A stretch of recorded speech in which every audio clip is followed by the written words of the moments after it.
just hit me right in the back of the throat. Like, thanks, honey, I'm sick right now. I can feel it already.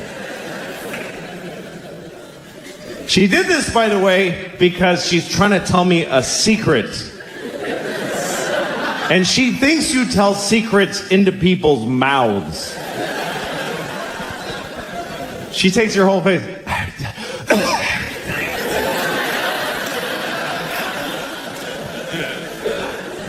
Which is inconsiderate, borderline retarded behavior, if you ask me.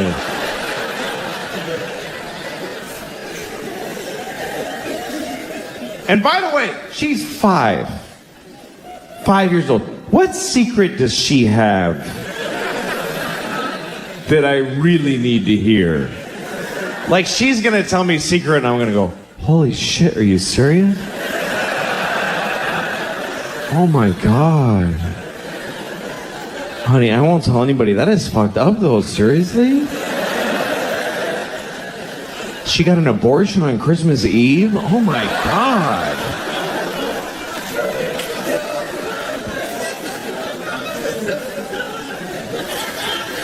She's 5 years old. You know what that means? Nothing that she says matters. She's never said anything actually important in her entire life. I literally could have missed every word this fucking kid has ever said, and nothing would be different. Everything would have been exactly the same. I enjoy the things she says. They're beautiful and poetic. I love hearing them, but I don't have to fucking hear any of it. And that's an important distinction. If you're a parent, you just start making it. Because you can't listen to them all the time that they're talking. Because they're talking all the time. And they just talk whenever. They don't give a shit what you're doing or if it's a good time. I'm in a shootout with the cops and she's telling me all kinds of shit. She doesn't care because she's fine. They're self-absorbed people. They have no ability. No 5-year-old ever goes like, no, go ahead and finish. I'll tell you after. It's fine. They just can't.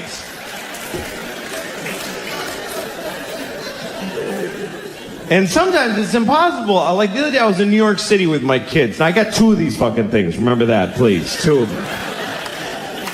And we're in the crowded streets. I got this one here, the 2-year-old. She can walk, but she won't. She's a bullshitter. So I'm carrying her. And she weighs like 20 babies, this kid. She's tiny, but she's got the density of a dying sun. I don't understand how she's this heavy. It feels like a fat raccoon holding a bowling ball. That's what she feels like.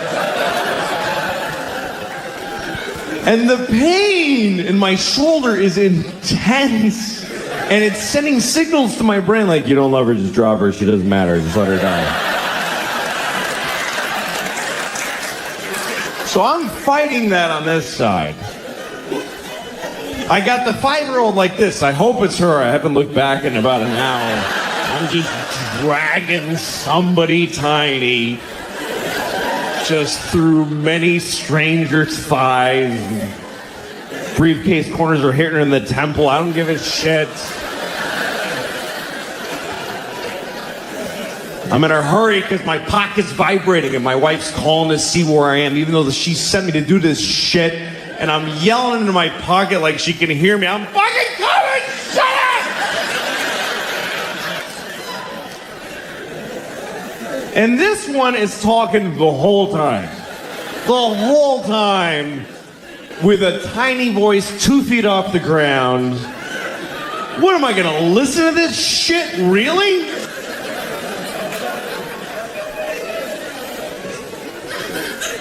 What am I gonna take a knee every 2 seconds? What's that, sweetie? Go ahead. What's that? What? Excuse me, sir. Go ahead. It's fine.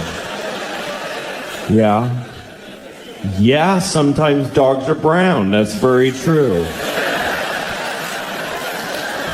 It's a good thing I didn't miss any of that shit coming out of your stupid face. What kind of a father would I be if I pretended to listen to that?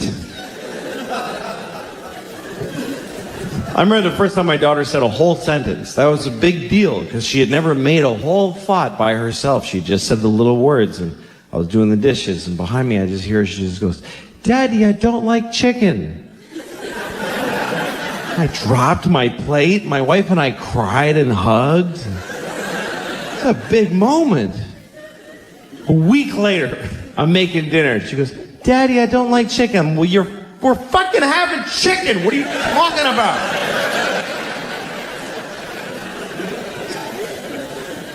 I don't like chicken. I don't like you, okay? I don't like you. I don't like people that make me work and don't appreciate what I make for them. You don't like chicken, to make whatever the fuck you want then. Get out of your shitty little plastic chair and make your own dinner. Whatever it is you want so much. I don't like chicken. You'll like the chicken when I shove it up your ass. Because that's where it's going if you don't eat it. Seriously. I will grind it up in the Cuisinart and then blow it up your ass with a straw. I gotta feed her. She's gotta eat. When your kid won't eat, you just go crazy because you have a physical need to feed them. It's an instinct. And when they're sitting there just looking at their food, you're like, just fucking eat it! You'll die, you idiot! Eat the food!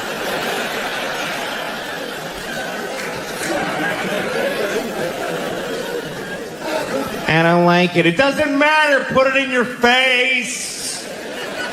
They have your footprint at the hospital. They know that I have you. I'm not allowed to let you die, you piece of shit. Eat it. You have a social security number. You're on the grid, motherfucker. Eat.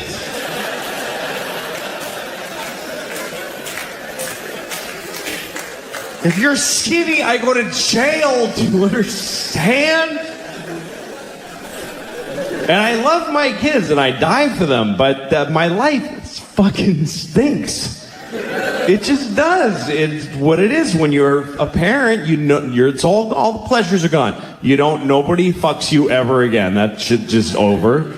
You can't sleep. You don't sleep. You don't eat. You don't eat meals. You just eat at the sink fast, standing up. Some macaroni and cheese that she didn't fucking eat. That's your dinner now. With people yelling, "Hurry up, I'm just trying to get..." You don't do anything fun. Your single friend's like, "Did you see that movie?" No, I didn't see the fucking movie, okay? And you can't even enjoy being a parent because there's no pride in it because we suck at it. Everybody sucks. We make huge mistakes and then you just go, "Whoops, permanent damage there, move on, I guess." My 5-year-old has all these twitches and weird fears. I'm like, good luck with that shit, honey. That's all my handiwork. Sorry. And it gets harder, too. You think it's going to get easier. Like when they're babies, you think that's the hard part because you got to do everything. You got to feed them. You got to put their clothes on. You got to put them in the car. You got to do everything. But you think it's going to get easier because they're going to grow up and do all this shit for themselves. But they're not. They're going to grow up and be able to, but they fucking won't do it. So it's actually easier when they're babies because when you want them to eat, you just take food and just shove it in their face. You got to put on a shoe. You just take a foot and put a shoe on it. Just pull her arms through the sweater. Throw her in the car and kick the door closed.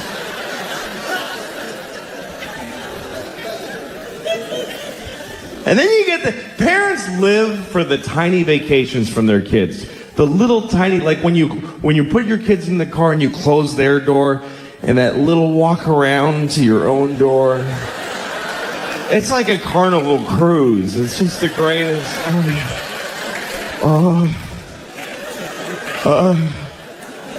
And you just stand at your door like, okay, oh, that was bad. Fuck. Oh, that shit was, what did I say? Fuck, that was bad. Okay. Okay, everybody. I was changing my daughter the other day, and she's too old for diapers now, but she's still in them, and it's bad. because this kid does not poop. This kid craps. This is not okay anymore. I was changing her diaper the other day. It was like a 48-year-old alcoholic man's shit in her diaper. Like she was out all night drinking Jaeger, and she went to Denny's and got a Grand Slam. Ate half of it, got in a fight in a parking lot, and passed out in a Pontiac and shit herself. And her friends drove her home with the windows open and dumped her on my lawn.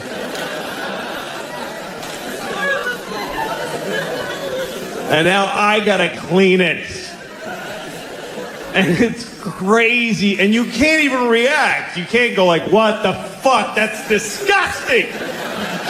You'll fuck them up about their own shit. You gotta be nice. You open her diaper, it's just chaos in there. It's just bananas. It's just, every shit amazes me. I'm never used to it. Everyone, I'm like, okay, wow, what is that? You have been eating diarrhea for a week, I think. Because that's awful.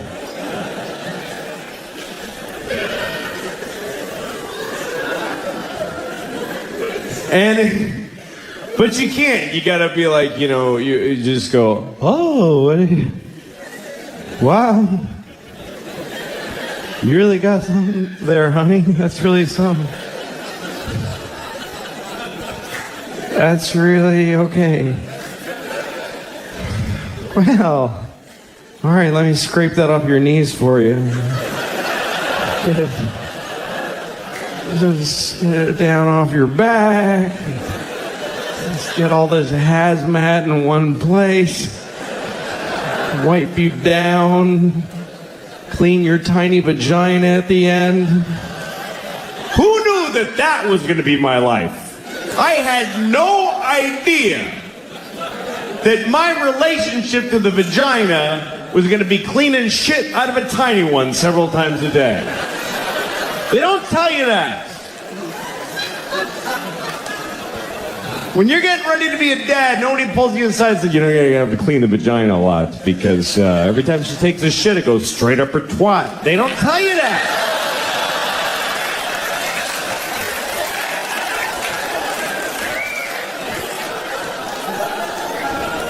Nobody tells you. And they should. It's a big part of being a dad. It's bigger than Christmas. It happens every day. And you got to get it right, front to back. It's very important.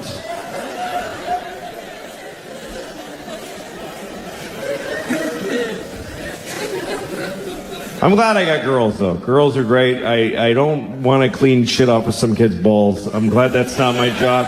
I don't. Boys, feel weird about them. I have nephews that come over and they play in the sprinkler naked with their little red dicks, and I just don't like their little penises bother me. I don't know. I just get this weird feeling like they're going to come over and fuck my nose or something with their little dicks. I know it's an irrational fear, but it's very real to me. I'm going to fall asleep in a lawn chair and wake up. What? What are you doing? It's fucking my nose. She's like, fuck, get out of there. Control your kids, could you? They're fucking my nose while I'm sleeping.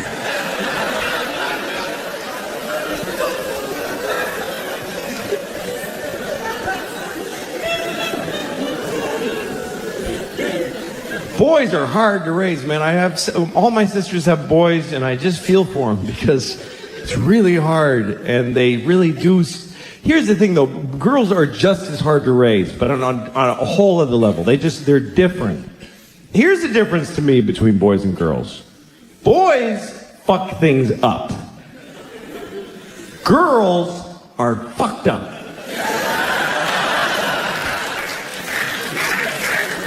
That's the difference.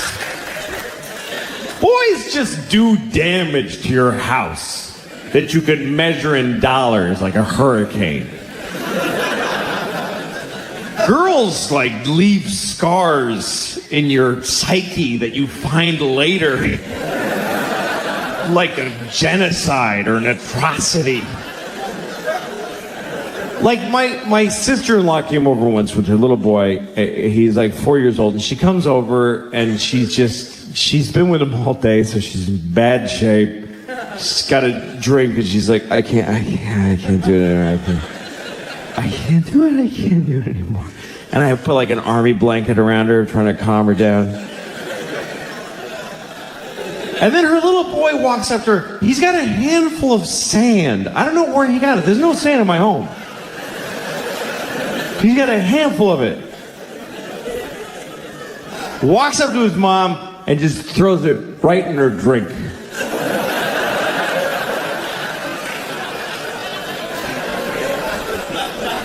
It's all she had. And he just ruined it. Really confident, too. Not like this. He was like, yeah, that's where that shit goes, right there.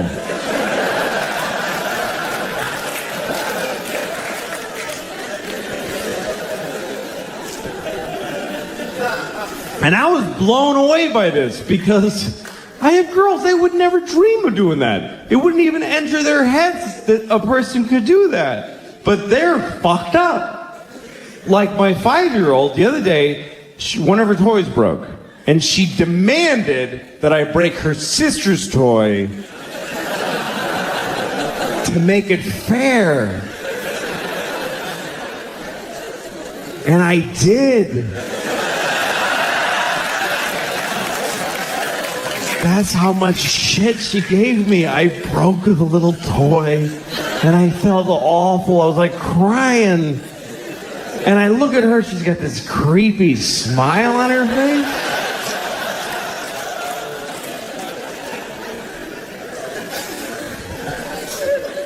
That's it. That's the difference between boys and girls.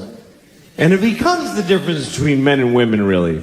Because a man will, like, steal your car, or burn your house down, or beat the shit out of you.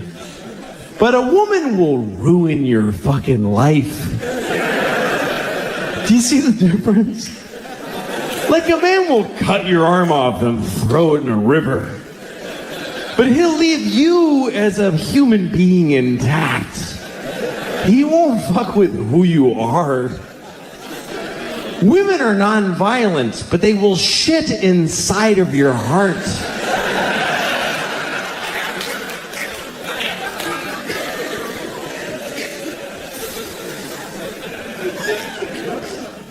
My wife and I, we've been married for about 9 years now, so we're almost done.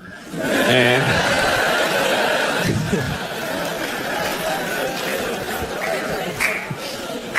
after 9 years and 2 kids, you start looking at each other like, no, this no, not gonna just keep doing this. Who would do that?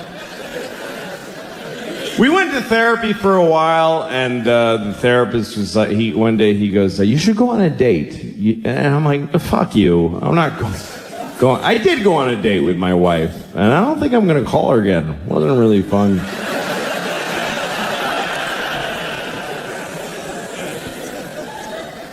Some things do get easier as you've been married for a while. You start to understand each other better, and you start looking at yourself more. You spend a lot of your marriage looking at the other person and trying to change them or figure them out. Then you start realizing what you're bringing to the table, and you blame them less for shit, you know? Like, my wife will never fuck me again. I know that now.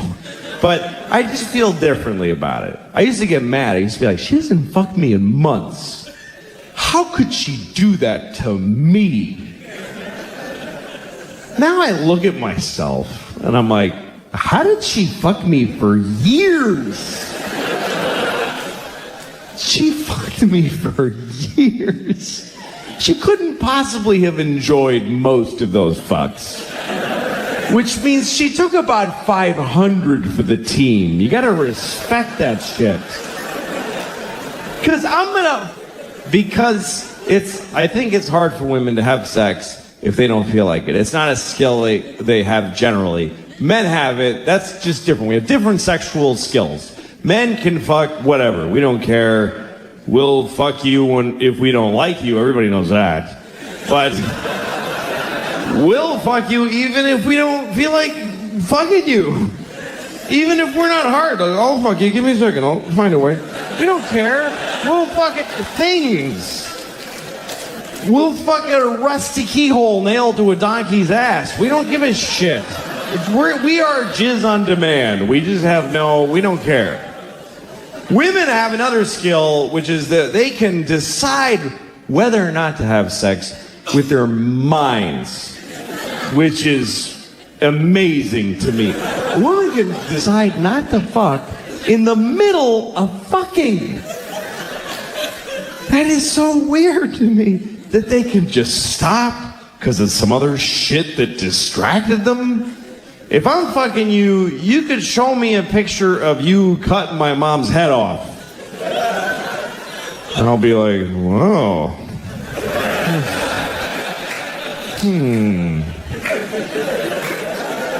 As soon as I come, we're going to have a talk about that picture. That's really...